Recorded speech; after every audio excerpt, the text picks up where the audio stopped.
Hindi niya lang gusto siyang kainin. Damot ton, ngamang ton. Hindi kasali yung kakain.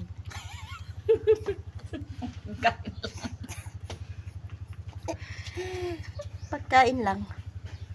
Makatuntuningan gamin dahil. Di kapatid. Sabi ko hindi kasali yung kakain lang. Papa!